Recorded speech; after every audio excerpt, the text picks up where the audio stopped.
केंद्र के बाद में स्टेट लिख रहा है ये बजट, क्या किस प्रकार से वर्गों के लिए, महिलाओं के लिए ये देखिए, मैं ये कहूँगा कि ये बजट सबको स्पर्श करने वाला बजट है। सब वर्गों को ध्यान में रखकर पेश किया गया बजट है और राजस्थान को प्रगति के पथ के ऊपर ले जाने वाला बजट है।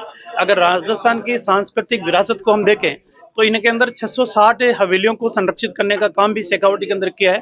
तो साथ में पश्चिमी क्षेत्र के अंदर, मेवाड़ के अंदर एक सांस्कृतिक धरोहर सर्किट बनाने का बात भी इस बजट के अंदर कही गई है।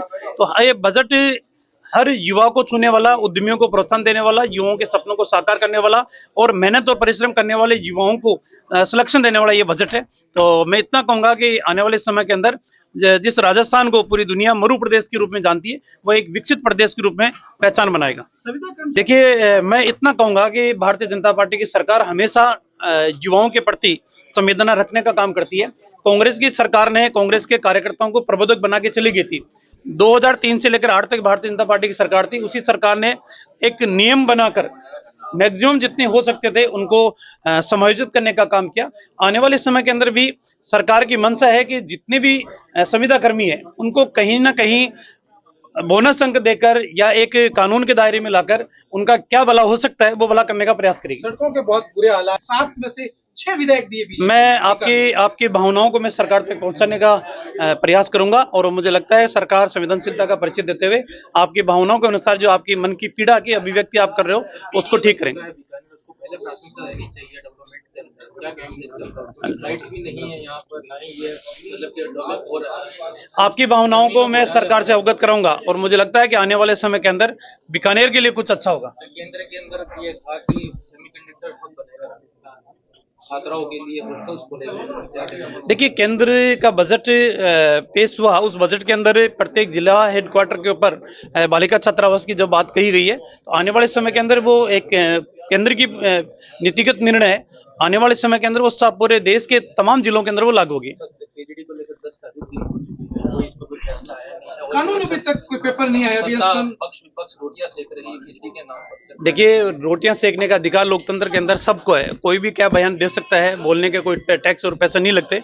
लेकिन मैं इतना कहूंगा कि सरकार पर्यावरण के प्रति सजग है और जब भी भारतीय जनता पार्टी पर्यावरण के लिए करोड़ों पौधे लगा सकती है तो कभी भी पर्यावरण को उजाड़ने की बात नहीं कहेगी। लेकिन ये बात बिल्कुल सही है कि प्रदेश को विकास के पथ के ऊपर ले जाने के लिए हमारे को एक रोड मैप ऐसा चाहिए जिस रोड मैप में कम से कम पर्यावरण का नुकसान हो और अधिक से अधिक लोगों का फायदा हो। खिचड़ियां कट रही नहीं कटी रास्ता में, क्या मानते हैं?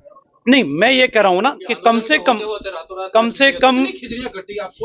कम नुकसान हो, अधिक से अधिक लोगों का फायदा हो। लेकिन आने वाले समय में इसके ऊपर सरकार कानून लेकर आएगी और जो बीकानेर के लोगों की भावना है उन भावनाओं के अनुसार ही निर्णय होगा। राज्य वृक्ष कट रहा है। फिर कांग्रेस ने कहा कि अडानी ने पूरा कैप्चर कर दिया राजस्थान। अडानी के साथ तो चाय समोसे वही तो करते थे। Thank you.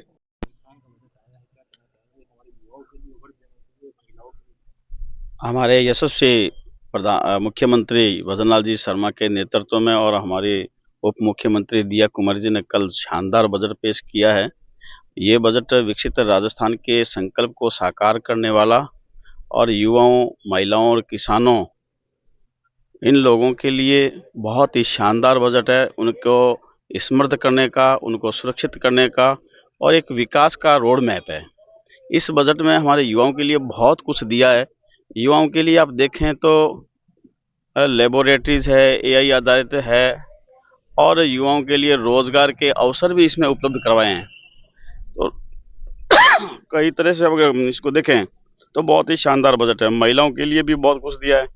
आंगनबाड़ी के केंद्रों के जो बिजली की व्यवस्था है, कुछ उनका और भी कई क्षेत्रों में उनके लिए लिया है। किसानों के लिए बहुत शानदार बजट, उनमें MSP पे बोनस एक वो लिया है और जो किसान जिनके पास में कृषि उपकरण नहीं है उनके लिए हायरिंग सेंटर का भी उसमें प्रावधान किया है। और डिग्गी निर्माण है, पौंड निर्माण है, स्प्रिंकलर का है। इस तरह से कुल मिला के देखें श्रृंखला बहुत बड़ी है। मैं तो ये मानता हूँ 24 घंटे निर्बाध बिजली उपलब्ध करवाने के लिए इस बजट में भी प्रावधान है।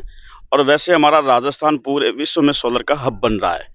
तो ये जब इसका जो जितना प्रोजेक्ट लिया है ये पूरा होने के बाद में राजस्थान पूरे में 24 घंटे बिजली, कृषि और डोमेस्टिक दोनों को मिलेगी। कहीं कोई तरह का व्यवधान ऐसा पैदा नहीं होने वाला है। बहुत हमारे यशस्वी मुख्यमंत्री जी इसको लेकर चल रहे हैं कि हमारा राजस्थान सुदृढ़ हो, समृद्ध हो और विकसित हो। श्याम बंसारिया, बीजेपी जिला अध्यक्ष देहात।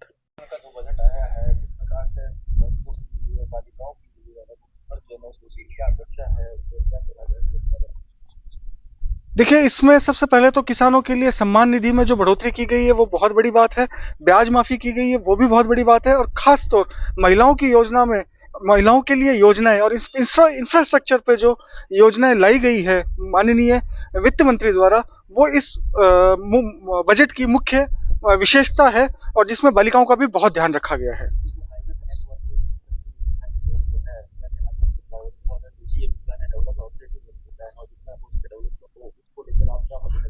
सर, संभाग मुख्यालय पर जो ये स्कीम लाई है सरकार, और ये बीकानेर संभाग और पूरे राजस्थान के संभागों के लिए बहुत ही फायदेमंद और आम जन के लिए बहुत ज्यादा फायदे की चीज साबित होगी। विशन और इसके साथ साथ रोड प्रोजेक्ट को देखते हुए क्या कहना चाहते हैं कि रोड जो हाईवे कनेक्टेड है उसको ज्यादा से ज्यादा, इस प्रकार से भारतमाला भी बनी है, जो 5 घंटे का सफर है जो कम हो रहा है, 3 घंटे के अंदर कैप्चर हो रहा है, क्या कहेंगे?